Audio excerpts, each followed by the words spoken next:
ganto?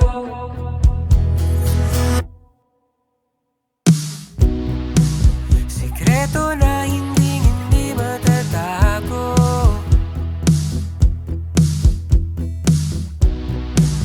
Tuluyan bang tapusin ang ating kwento?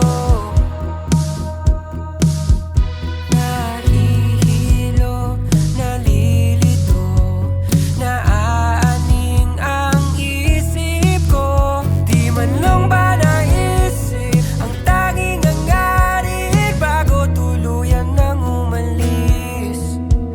Naliligaw, paikot-ikot sa piling, di makausap sa tuwing ikaw ang nakikita ko, ang nakikita ko. Hanggang kailan ba ganito?